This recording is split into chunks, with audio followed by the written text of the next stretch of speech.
Hola, muy buenas tardes a todos nuestros oyentes. Bienvenidos a un nuevo episodio de nuestro podcast. Hoy vamos a hacer algo un poco diferente, ya que vamos a hacer un podcast súper enfocado a algo que está sonando últimamente mucho y son las famosas fintech. En este podcast vamos a hablar qué son, ponernos un poquito en contexto, qué habilidades necesitamos, porque también se ha vuelto, digamos que, una ola bastante creciente en la industria de las startups y pues de los productos digitales. Para hoy, entonces, tenemos dos invitados súper especiales de nuestra comunidad. Tenemos a Daniel Ruiz y a Camilo Morales. Ambos han trabajado y han sido líderes en diferentes startups relacionadas con fintech. Entonces, vamos a empezar. Me gustaría de pronto también que cada uno contara muy por encima su recorrido para que ya, pues obviamente entremos en materia. Entonces, bueno, Camilo, puedes empezar. Vale, Natalia, muchas gracias. Muy buen día a todos nuestros oyentes. Así como lo mencionas, mi experiencia en fintech ha sido, yo diría que el 90% de mi experiencia laboral, desde fintechs latinoamericanas como empresas que de afuera trabajan con productos financieros. Entonces, he trabajado con empresas como del sector bancario, bueno, semibancario y con empresas de préstamos. Y ya más adelante vamos a hablar un poquito de qué caracteriza este tipo de industria, pero que todas tienen un núcleo tecnológico que es lo que pues es como el común denominador de todas. Dani, cuéntanos de ti. ¿Cuál ha sido tu experiencia en la industria? Dani, quiero que nos cuente Dani y ya ahí pasamos a, al tema como tal. Cuéntanos tu experiencia en la industria. Sí, claro que sí. Bueno, entonces, para contarles un poco de mí así resumido, yo he sido más por el lado del emprendimiento. He sido emprendedor técnico por más de 10 años. Dentro de esa experiencia emprendiendo técnicamente, pues he lanzado productos y proyectos en Colombia, en Latinoamérica, que hacen uso de fintechs, en especial mucho hacia el lado de pagos. Y también hemos pues ya colaborado con empresas en Estados Unidos que se enfocaban bastante en préstamos. Y es un caso como de éxito que tenemos en Cinco, en el cual no solo pues construimos el producto de cada préstamo, sino que ayudamos a construir todo el equipo desde esta empresa de préstamos pues con personas y miembros del Cinco, con estudiantes del Cinco. Y ahora acabamos de incluir una tercera empresa como de finanzas en Cinco, que está más orientada hacia el lado de lo que se llama como arquitectura o más bien infraestructura, y son empresas que le van a prestar un servicio a otras fintech. Y pues ya, yo creo que más adelante también podemos entrar mucho más en detalle sobre qué hace cada una de estas empresas, pero digamos que a grandes rasgos eso ha sido también como el enfoque, entendiendo muy bien que el desarrollo fintech pues es bastante diferente de acuerdo al país. Y lastimosamente en Latinoamérica, Colombia, por diferentes motivos, pues está cambiando poco a poco, pero ha sido bastante complejo hacer cualquier cosa en Colombia con el tema.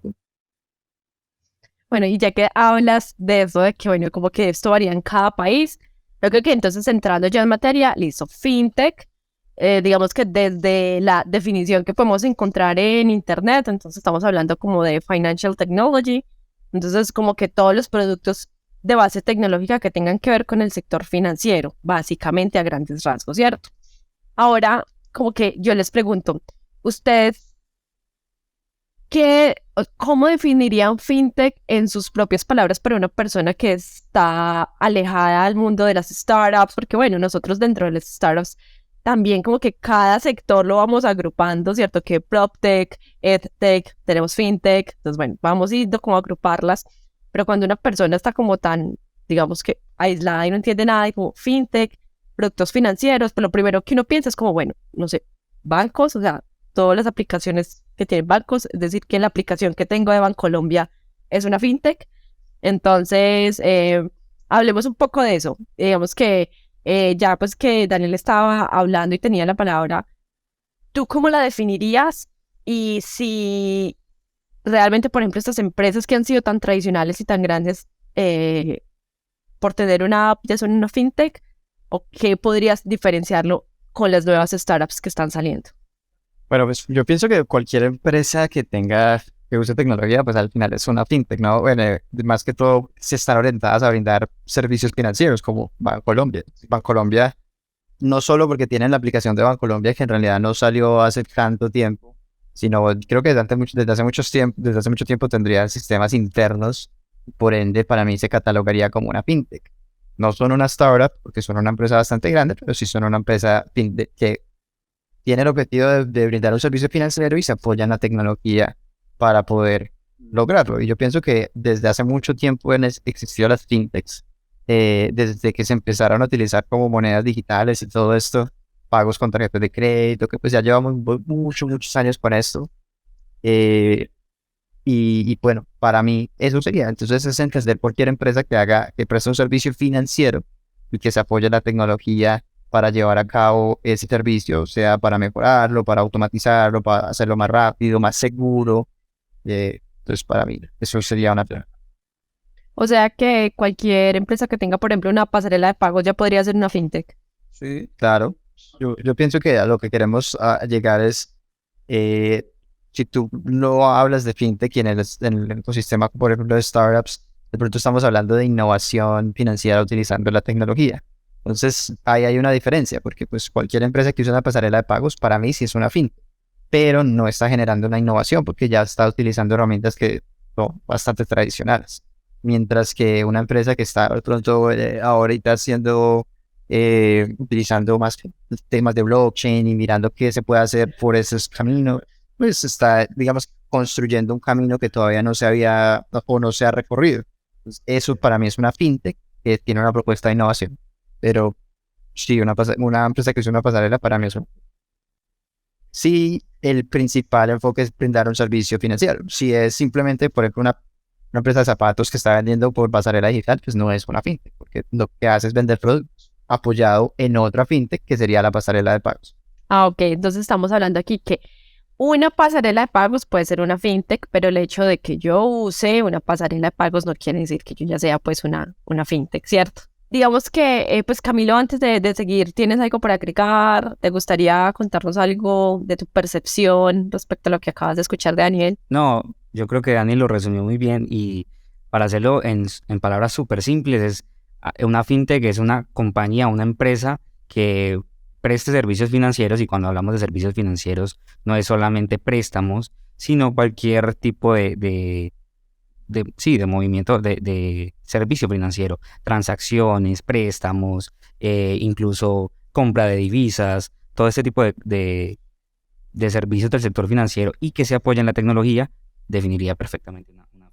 Hay algo que, digamos que dentro de las conversaciones que también he tenido con Daniel y también, digamos que de las diferentes startups con las que nosotros hemos venido trabajando e incluso creando, algo que me parece como que es, digamos que uno tiene que también saber muy bien cómo juega el dinero, cómo juega la economía para poder sacarse unos modelos de negocios bien interesantes.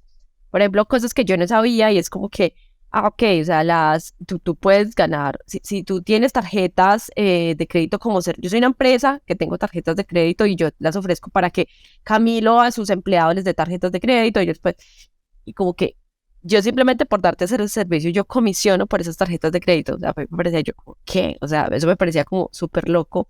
Y cada vez, obviamente, entre uno más empape como de ese contexto, va a encontrar pues como unas jugadas más interesantes donde las personas ni siquiera se imaginan de dónde monetizan las empresas, obviamente con estos modelos tecnológicos. Me gustaría saber ustedes, digamos que las empresas en las que han trabajado, qué modelos les ha parecido como interesantes, que ustedes digan, oye, estos están como súper locos porque no me imaginaba que esto funcionaba así, como que hablemos cuáles fueron esas cosas que ustedes encontraron, digamos, como que de cómo funciona la economía y que se las encontraron trabajando en una fintech.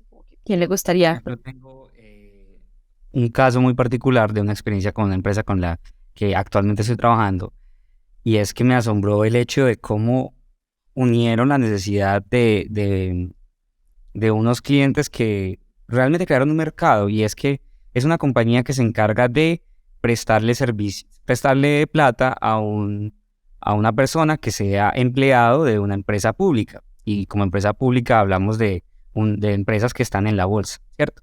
Empresas como Apple, como Microsoft, Google o, bueno, Tesla. Ese tipo de empresas le ofrecen un tipo de beneficio a sus empleados que consiste en comprar sus acciones en la bolsa a un descuento, ¿verdad? Entonces le dan a un empleado un ejemplo, un 10%, 12%, 15% de descuento de sus acciones para que en base a ese descuento su margen de ganancia sea mucho más grande, ¿cierto?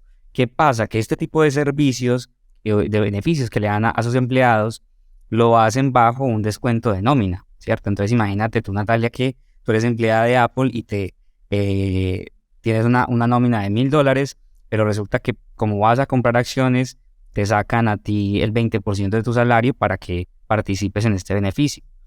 Listo, puedes tener ganancias cuando las vendas al cabo de un determinado tiempo, pero tienes que sacar de tu propia nómina, ¿verdad? Entonces, esta gente con la que trabajé, como que dijeron, bueno, ¿qué tal? Y si en vez de sacar de su propia plata, ¿por qué no les prestamos? Y nos ganamos un poquito de esa tajada que sale al final de esa inversión que tiene la persona.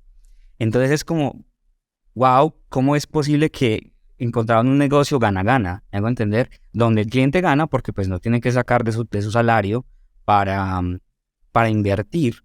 Le están incentivando un hábito de inversión, y aparte de eso pues va a generar ganancias, va a ganar dinero, y la compañía también. Entonces, así como esa, he visto compañías muy raras.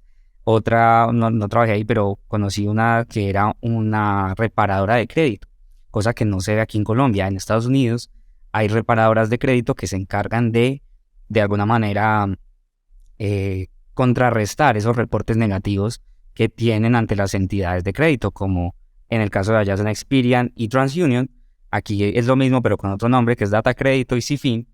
Lo que hacen este tipo de compañías es que mediante unos procedimientos legales, unas peticiones, mediante unos hábitos también que les enseñan a las personas, les permiten mejorar su historial crediticio y por ende su calidad de vida. Entonces, cuando hablamos de fintech, no solamente podemos pensar y encerrar todo en una misma burbuja de que solamente estamos hablando de lucro y de una pensamos en grandes bancos, grandes corporaciones, sino también de cómo este tipo de compañías están generando una inclusión financiera, están permitiendo que millones de personas accedan a servicios que quizás antes no lo tenían, por limitantes de data crédito, por limitantes de cualquier índole, que ahora neobancos están permitiendo incluir a esas personas también en la economía. Eso es súper chévere. Y por ejemplo, creo que también hay algo súper importante, y es como que también la información a la que tú puedas acceder. Entonces, por ejemplo, es como que, bueno, también cómo hacemos que estos modelos sean más seguros. Entonces, como que tú dices, bueno, esta primera empresa que nos contabas, como que, bueno, no solamente les prestamos a personas que estén pues en la bolsa, que sean empresas públicas, y obviamente digamos que es como que, bueno, estas personas por lo general pueden tener mayor estabilidad, etcétera, ¿cierto? Entonces es como que bien interesante. Y también esto que tú dices me gusta bastante, y es algo que, por ejemplo, escuchando una entrevista del de Nubank, él decía como que nosotros queremos empezar a prestarle a esas personas que hace mucho tiempo les negaron un crédito y como que nunca se les actualizó el data crédito, por decirlo de cierta manera, ¿cierto? Entonces, como tú dices, estos nuevos bancos están empezando a girar la economía, y aquí tocamos un poco ese tema que habla Daniel, que bueno, que en Colombia, como las leyes son tan viejas y también les cuesta mucho actualizarse, y también el monopolio, o sea, hoy tampoco lo podemos pasar por alto, como ese contexto en el que estamos, hace que sea muy difícil que puedan surgir o que se aceleren este tipo de procesos financieros que impactan tanto pues una sociedad. Dani, tú no nos contaste, por ejemplo, qué has aprendido, como qué ideas has visto súper chéveres en las startups de las que has trabajado. Bueno, pues para mí ha sido muy importante y muy interesante entender a profundidad cómo funciona más bien el sistema financiero. y entender, digamos, cómo inicia, cuál es el principal foco que tiene y cómo opera en realidad. Entonces, obviamente, pues dentro de las finanzas, el, el tema central es cómo se mueve el dinero, ¿cierto? Cómo se mueve el dinero. Y para esto, una de las cosas más importantes por la cual se crean los bancos y todo esto es cómo hacemos para prestar dinero, ¿cierto? Y cómo la sociedad dice, venga, tenemos gente que tiene ideas, tenemos gente que tiene dinero, ¿cómo los unimos? Y la gente que tiene ideas puede solicitar un dinero y al final si la idea gana, pues ganan todos, el de la idea y los que prestaron el dinero, ¿cierto? Entonces, obviamente, digamos que al entender esto, y eso fue una conversación, un libro que me leí hace poco, que explicaba muy bien que hay gente que tiene como un odio por las entidades financieras, en especial por los bancos, y hablan un poco de las comisiones y todo esto. Pero, por ejemplo, explicaban el tema de qué es prestar. Y yo siento que para tener una charla de fintech, eh, pues nos tenemos que enfocar en ambas partes, en la tecnología, pero también en las finanzas. Y mucha gente que puede escuchar esto no va a entender cómo funciona un sistema financiero. Entonces, para mí, ¿qué es? Y tampoco me voy a entrar en mucho detalle, pero ¿cuál es el núcleo de eso? Cuando tú tienes, ejemplo, Natalia tiene un dinero y se lo quiere prestar a Camilo. Entonces, ustedes pueden fijar unos intereses. Y esos intereses es lo que Camilo le va a pagar a Natalia porque Natalia le presta el dinero. ¿Y cuál es el beneficio que obtiene Camilo? Un dinero que no tiene ahora, eh, digamos que adelantar un dinero que va a tener después, ¿cierto? Entonces ahí estamos hablando también del tiempo, del dinero sobre el tiempo. Y eso es el beneficio que están dando las personas. Tienes una empresa, tienes un empleado, y que a la final viene siendo lo mismo que estaba contando Camilo ahorita con el tema de las acciones, ¿cierto? Cómo prestas dinero de una manera súper interesante o súper que la gente no se la veía, sobre qué activos prestas el dinero, bueno, muchas cosas así. Pero para terminar el caso así más directo, si Natalia le va a prestar a Camilo un dinero, Natalia lo que tiene que entender es cuáles son las probabilidades de que Camilo le pueda pagar o no ese dinero. Por ejemplo, si tú le prestas a Camilo $1,000, ¿qué pasa? Y dicen, listo, me vas a pagar el 2%, 1%, bueno, los intereses no importan, pero bueno, le vas a pagar el 10% anual. Entonces tú le prestaste a Camilo $1,000, 10% anual, él te devuelve, al final de un año te devuelve los $1,000 y $100 de interés, ¿cierto? Así funciona. Entonces tú estás ganando, estás haciendo ese préstamo. Pero los préstamos tienen una cosa, y es un riesgo. Y el riesgo que tú asumes es el siguiente, es como que, ¿cómo hago para saber que Camilo sí me paga? Porque si no me paga, pues tenemos un problema, porque acabaste de perder todo el capital. Entonces ni rentaste, y para eso te fuiste a pérdida porque ya no tienes el capital inicial.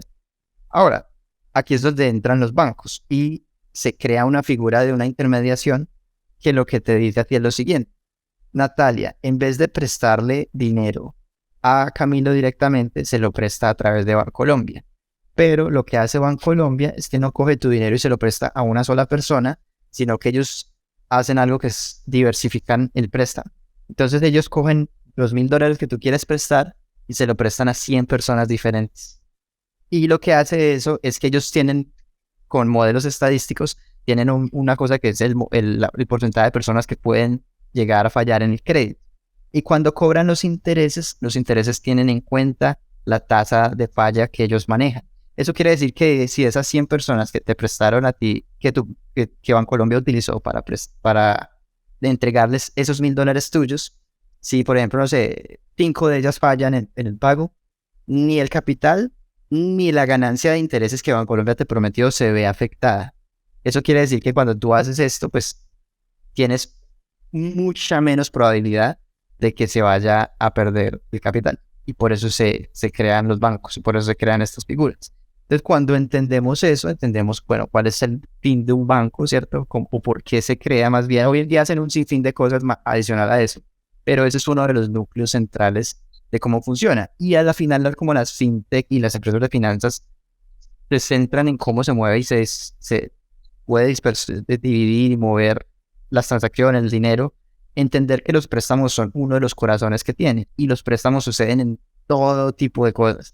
Estados Unidos presta dinero, o sea, el mismo país de Estados Unidos constantemente presta dinero para proyectos de infraestructura, para lo que te necesiten hacer, y que hay entidades que le tienen que prestar a un gobierno, hay entidades que le tienen que prestar a corporaciones, y obviamente ahí es donde viene la revolución que ha venido llegando, y es que si tú tienes un dinero, ¿a quién se lo prestas? Se lo prestas a Daniel, que es, no sé, son cualquier persona ahí que puede fallar y que si me paga, ¿qué le voy a hacer a Daniel? O se lo prestas a Estados Unidos.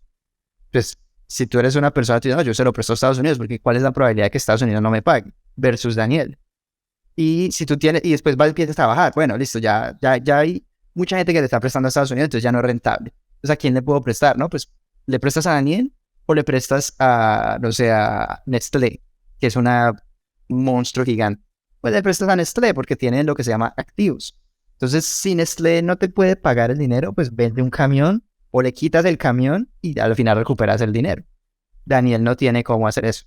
Entonces, la fintech o las empresas fintech y las startups pues han venido bajando por esa escalera. Y dicen, ok, primero le presto a estas grandes entidades, después le presto primero le presto a gobiernos, después le presto a grandes corporaciones, después les presto a empresas más pequeñas. Y lo que estamos en este momento, por ejemplo, en Estados Unidos, es que se le está empezando a prestar a lo que son los SMBs, pequeñas y medianas empresas, lo que acá se conoce como pymes.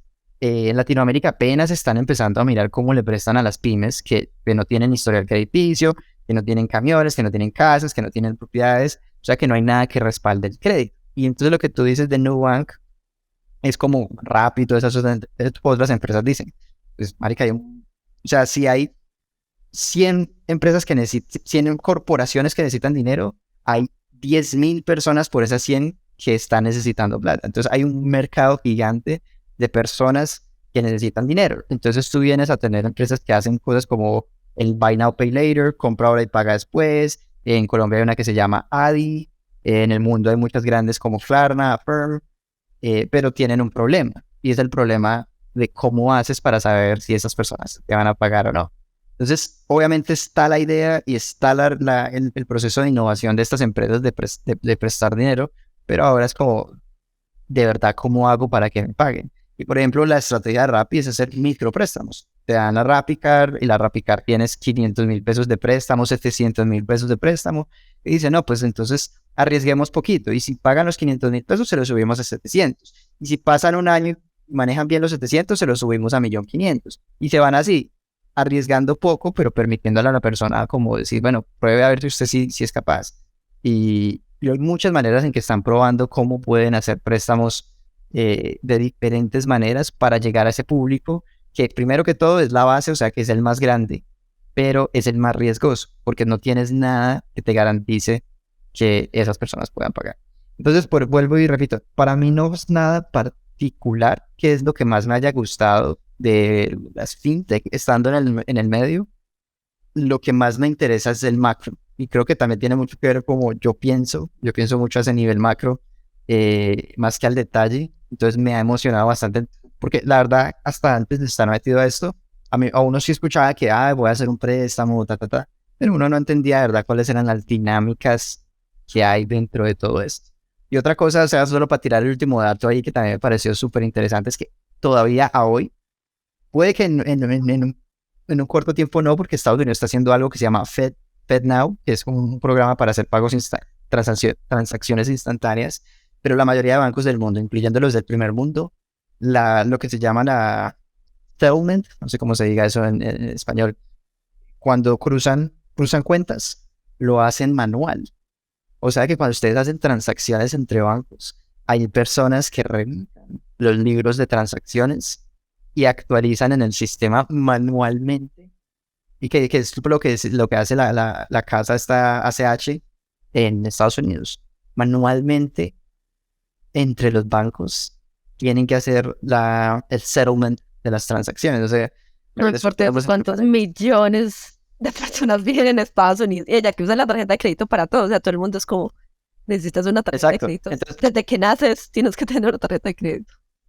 Exacto, y por eso es que tú haces una transferencia a Colombia de vivienda y se demora 3 días. Y tú dices, venga, pero es que si el dinero es virtual, ¿qué pasa? Pues claro, tiene que haber unas personas que revisen esas cuentas y ya entre los bancos cruzan. Pero tanto las personas de la vivienda como Bancolombia dicen, sí, no, a cada una de esas cuentas.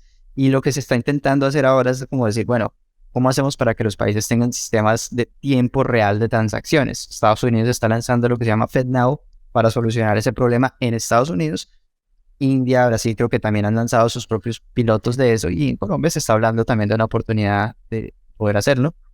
Bueno, eso es lo más interesante para... Que algo muy valioso que tomo de algo que mencionaba Daniel era que ahí, cuando hablabas, por ejemplo, de lo que enfrentan las fintech en términos de confianza, y es que si hablamos de cuáles son esos desafíos que tiene el sector fintech, uno de los más grandes es el tema de la confianza, porque su mercado principalmente se basa en mercados que las grandes bancas no manejan, ¿verdad?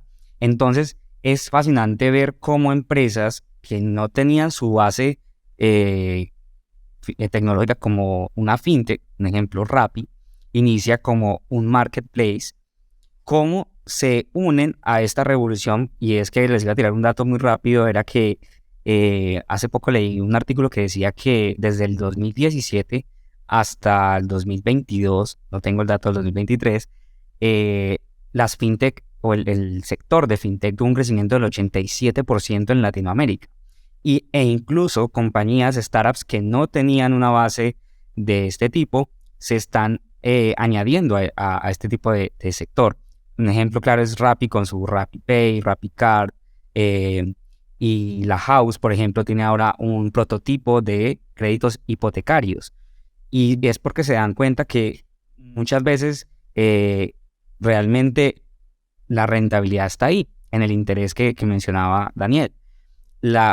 El reto es cómo hacemos para confiar en el consumidor si no lo conocemos, si no podemos prestarle a todos. Y algo que hacen ellos, les comento aquí algo de lo que hace Rappi, por buenas fuentes de información, que ellos también tienen muy en cuenta cuánto tiempo lleva el usuario en su plataforma, como uno de los valores para medir el riesgo de esta persona. Ese es ellos mismos crean modelos alternativos de riesgo. Entonces, sí, quería como mencionar eso, que es muy fascinante también ver cómo empresas que quizás no eran fintechs, como que van metiendo un pedacito del pie ahí en el sector, Claro. para empaparse de este tema. Yo quiero hacer también ahí, como para también complementar unas cosas, y es hablar de dos empresas que mucha gente puede conocer que hicieron exactamente eso, que son muy grandes. Una es Mercedes, que quien lo cree, pero Mercedes está sacando algo que se llama Paga con tu carro. Entonces es muy chistoso porque tienen, a través de tecnología biométrica, la gente puede llegar en el Mercedes y pagar desde el carro lo que quiera. Entonces, como paga con tu carro, bueno, y también por eso mismo, porque saben que y capturan ese Mercedes, pues tienen lo que se llama la distribución. O sea, mucha gente tiene Mercedes, y si la gente pues ya está en el carro y va a pagar, pues se pueden capturar ese porcentaje de la transaccional, del fee transaccional que tienen. Pues eso va a sumar mucho y ya no tienen que depender solo las ventas de los carros. Pero definitivamente el campeón en esto ha sido Apple, porque Apple ha venido migrando y ha sacado, la verdad, un sinfín de productos fintech, desde la cuenta como de ahorros, el Buy Now Pay Later, el Apple Wallet, o sea, muchísimas cosas, pero porque saben que tienen lo que se llama el canal de distribución. Y eso es muy importante. Y la App Store, hablemos de eso. Exacto, sí, el Pay with Apple y todo esto. Pero es importante entender que ese tipo de empresas ganan por la distribución. Por ejemplo, Netflix tuvo el crecimiento tan tremendo por la distribución que le ponían en Colombia con los cajeros, ¿cierto? Entonces, cómo crear una fintech startup suda y que sea exitosa, pues ponle un buen modelo, ponle un buen canal de distribución. Y pues, Apple es el ganador de esto, porque cuánta gente no tiene dispositivos Apple. Y ahora, por ejemplo, uno va a cualquier tienda, Apple Pay trae todo, un pedacito de todo lo que yo pago con ese celular se le va para Apple. Desde la gente que está en Colombia, en Bolivia, en Perú, que compran el mercado, lo que sea, todo va para Apple. O sea que no solamente están ganando por los dispositivos, sino que están ganando grandemente por el tema fintech. Entonces eso es muy interesante. Y por otro lado, también quería decir como este problema de venderle de cómo podemos generar créditos y cómo podemos generar confianza, lo que se llama el scoring o el underwriting, los puntajes crediticios de las personas. A mí me parece que Rappi, si lo hace bien, tiene una ventaja brutal, por ejemplo, sobre otros neobancos que están también haciendo esto. Y es que Rappi también tiene lo que estaba hablando un poco Camilo, y es el tema de cómo pueden crear mejores modelos de riesgo basados en el comportamiento de las personas. Y es que Rappi gana porque, por ejemplo, una de las estrategias más grandes y que lo he usado yo en otras empresas es que uno entrega el producto, digamos, gratis para que las empresas lo usen. Uno recopila datos de cómo esa empresa se está comportando, facturación, contabilidad, y uno dice, ok, tienen finanzas saludables, vamos a prestarle tal. Entonces ese es uno de los modelos de negocio que dice, te doy el producto gratis, úsalo, yo me lleno de los datos y después te vendo el crédito, ¿cierto? Porque ya sé ya tengo más seguridad sobre a quién le puedo prestar. Y pues si pensamos en cómo hacer eso para el público masivo, tienes que estudiar los patrones de compra que puedan tener. Y por eso Rappi tiene, no solo, pues empezaron con comidas, pero tú por Rappi puedes comprar lo de las mascotas, puedes comprar ropa, puedes comprar tecnología, puedes comprar vuelos y cosas de viajes. Entonces Rappi lo que está haciendo es diciéndole a cada persona, pues obviamente comisionan por cada otra cosa, pero al fin le están diciendo como, mira, estoy entendiendo cuál es tu perfil de consumidor, en qué gastas, cuánto gastas, todo esto, y te estoy creando un perfil y después voy y te presto. Y ahí es donde van a ganar, pues para mí, si lo hacen bien, le pueden ganar a Nubank, porque por ejemplo Nubank no tiene esa manera tan buena de crear un perfil 360 de cómo, tiene una marca muy buena, pero no tienen esa manera de capturar datos por fuera de las transaccionalidades de la banca, mientras que Rappi sí lo puede hacer. Y adicional a eso que tú mencionas, es que Nubank solamente tiene tarjetas de crédito, y hace como un mes Rappi ya es banco, porque pues digamos que anteriormente Rappi estaba sobre toda la plataforma de Davivienda, entonces era como que bueno, tú si recargabas el Rappi, realmente tú simplemente estás recargando tu DaviPlata, entonces digamos que esa plata en sí no era de Rappi. Bueno, no sé cómo se manejaría eso internamente, pero digamos que desde como la teoría no era de Rappi.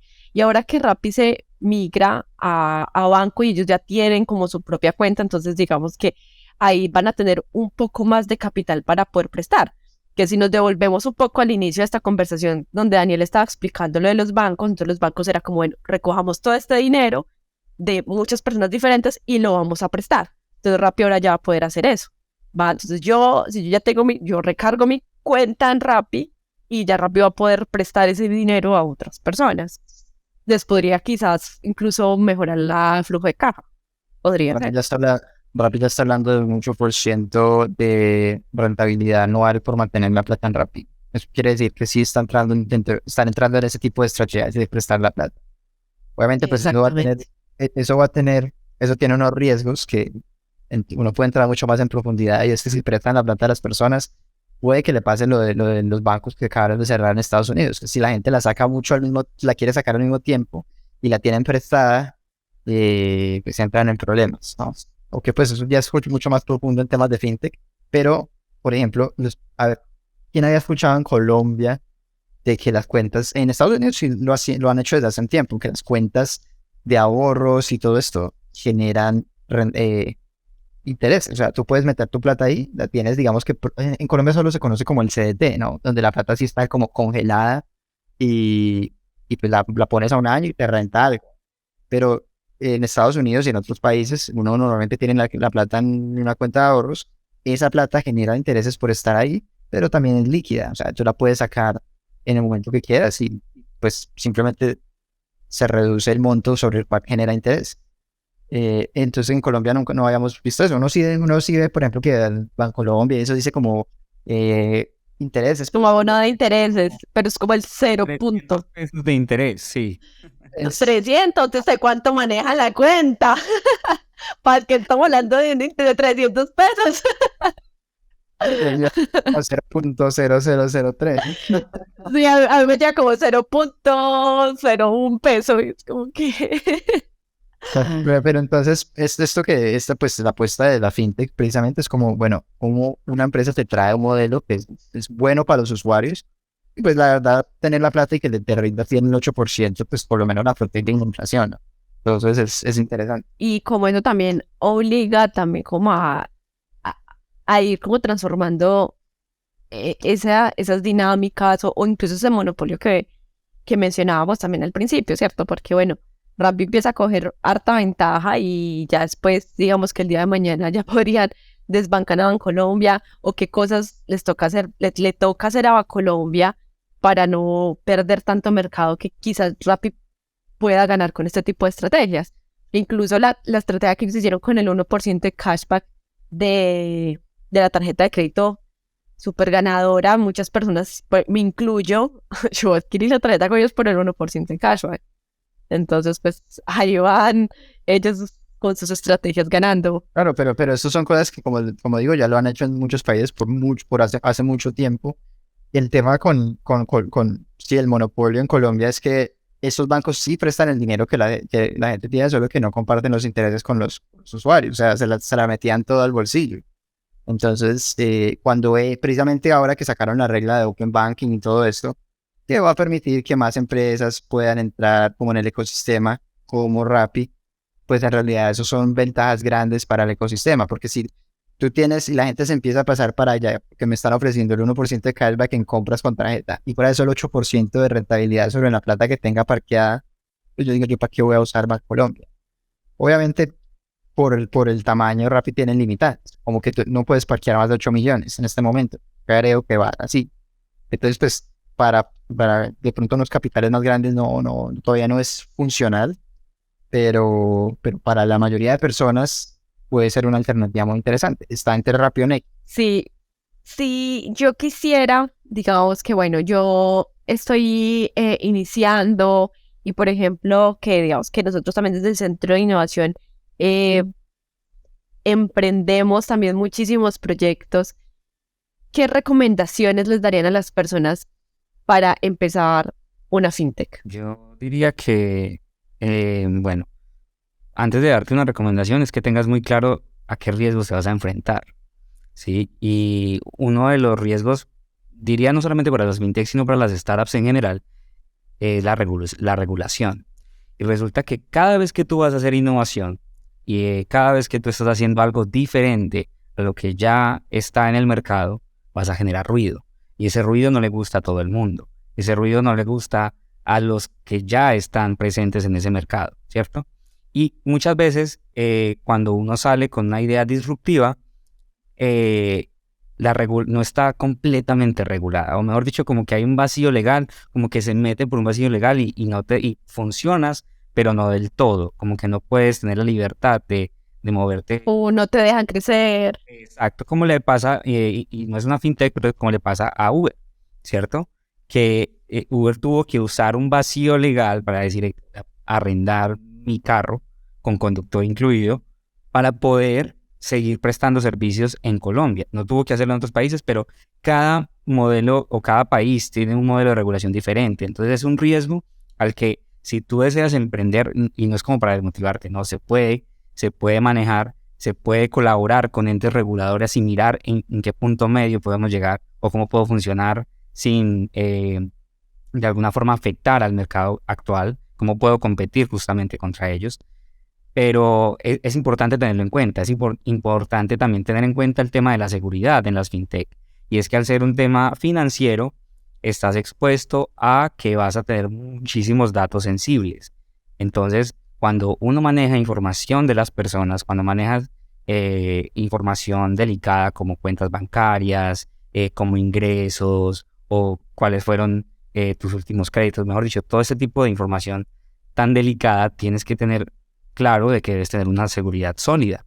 Puede que no necesites pues tener el banco super fancy o la tecnología más loca, pero debes asegurarte de que al menos tus usuarios están aceptando el compliance y que no le pase como le pasó a Rappi y los tenemos azotados, tienen el oído rojo, pero como les pasó por simplemente no poner un checkbox de tratamiento de datos, ¿cierto? Entonces, en el tema fintech hay que ser muy picky, muy cuidadoso, muy cauteloso con los detalles, porque es un sector un poco más exigente en regulaciones, en información y en seguridad. Sí, pero pues igual se puede. ¿Y qué consejo les daría? apalancarse. El principal consejo que le daría a una persona que quiere montar una fintech es apalancarse, porque yo diría que un riesgo también muy grande es la falta de capital. Muchas veces la startup arranca con un presemilla que puede ser grande, $1 millón, hablemos, en una empresa emergente en Latinoamérica. Eso suena como un platal, pero como tú estás prestando plata, como estás literalmente exponiendo tu dinero a un riesgo, entonces primero tienes que tener muy claro cuál es tu modelo de riesgo y que sea efectivo, que como decía Daniel ahorita, consideres todas las variables posibles, todos los posibles escenarios, mejor dicho, piensa que vas a perder para que de esa manera pienses en el peor de los casos, ¿cierto? Y lo otro es que te apalanques de entidades que sí tienen el músculo financiero para poder ofrecérselo a otros. Hay empresas afuera como Ombo, que es una empresa que es un intermediario bancario para todas esas fintech emergentes que no tienen dinero. Entonces, ¿qué hace Ombo? Ombo lo que hace es que, por ejemplo, tú, Natalia, montaste tu fintech para prestar a gente que solo quiere comprar zapatos. Solo vas a prestar a gente que quiere zapatos. Entonces, tú tienes un capital, pero no te da abasto. Contactas a un intermediario como Ombo. Ombo se encarga de toda la logística, del tratamiento de datos, del compliance y del dinero, del apalancamiento. Y tú les das una comisión mensual a ellos también, ¿sí? Entonces, y así también, como tú lo mencionabas, lo manejo rápido, lo maneja la house y es apalancarse de bancos existentes. Y eso es súper bueno porque eso te permite validar tu mercado para ya y si ya después levantar más capitales y ya no seguir repartiendo la tajada. Exacto, te independizas de mamá. Y así le pasó a Rappi con Davivienda, a Nequi con Bancolombia. Nequi arrancó con toda porque tenía un músculo financiero que se lo dio Bancolombia. Bancolombia sacó como una especie de... Ellos tenían un sector de innovación y sacaron como un departamento y les dijeron, ustedes son el departamento de innovación, tienen esta cantidad de plata, miren a ver qué hacen con eso. Y de ahí nace esta idea de un nuevo banco que salió a romper paradigmas y que empezó a cambiar como la manera en que movíamos nuestro dinero, ¿sí? Y se volvió un poco más fácil, digo fácil hasta que se empezó, pues digamos, como a caer un poco, pero que es un poquito más simple hacer transacciones, incluso ya pedir plata, porque también te dan es que el crédito para caídas, que paga tus servicios, que tal cosa, al punto de volverse una aplicación de uso diario, ¿sí? Pero en el momento en que ya tenían, ellos se apalancaron de Bancolombia, pero en el momento en que ya tenían un músculo financiero sólido, lograron desprenderse y ya seguir con experimentación propia, ¿sí? Entonces, al ser la falta de capital un factor a tener en cuenta, recomendaría mucho eso, el apalancamiento. No tienes que pues, ser un millonario o un jeque árabe para poder montar una fintech. No, hay muchas opciones allá afuera y aquí que te permiten apalancarte de servicios financieros para que tú también revoluciones los tuyos. Entonces, ese sería mi consejo. Súper. Y Dani, ¿tienes algo adicional? Pues yo creo que uno por lo menos debe tener por lo menos un amigo que sea jeque árabe para que le crezca uno bueno. A buen interés. Yo que pienso con esto y es primero, ya estamos acabando, ¿cierto? Pues como para tener presente el Sí. tiempo. Entonces, lo primero que yo diría es que con esto todavía hay demasiada tela que cortar desde muchos aspectos como principio. O sea, para poder dar una recomendación, creo que la recomendación también va a depender mucho en qué sector se enfoca el fintech. Entonces, como hablamos del inicio, fintech abarca demasiadas cosas, pagos, préstamos, el flujo de un préstamo. Hoy en día, como en Estados Unidos ya hay más, han venido penetrando más el mercado, ya empiezan a salir productos mucho más de nicho que se enfocan en un pedazo de todo, por ejemplo, el paso a paso de hacer un préstamo. Entonces, para poder dar un consejo, siento que todavía nos queda mucha tela para cortar y la invitación que yo haría para todos es como que podamos sacar más bien como una serie de programas de fintech. Y creo que aquí podemos hablar mucho y la verdad creo que para las personas que de verdad están detrás de poder crear una fintech, les va a servir mucho poder escuchar y aprender más de este tipo de cosas. ¿Por qué? Porque yo siento que, primero, crear una fintech es de las cosas que más recompensa genera. Llámese un impacto social, porque si tú ayudas a que la gente pueda acceder a capital más fácil, van a poder acceder a estudios más fáciles, van a poder acceder a que sus empresas crezcan. O sea, el fintech y poder hacer esto va a tener un impacto social gigante, pero también va a tener un impacto en retornos bastante grandes. Por eso es que el venture capital y los inversionistas persiguen bastante las fintech, porque si lo hacen bien, son de las empresas que más van a poder monetizar a la larga. Ya diciendo esto y que motiva mucho a la gente de pronto a perseguir una idea de fintech, también diría otra cosa que sería que también me parece que esto es uno de los campos más difíciles. Es bastante complicado por todo lo que dijo Canudo. Compliance es un dolor de cabeza, y en cada país es diferente. A veces en el mismo país, en estados, en ciudades, en diferentes lugares, es diferente. Entonces el compliance es un dolor de cabeza. La seguridad con la fintech es jodidísimo. Hoy en día estamos viendo el nivel de hackers y todo eso.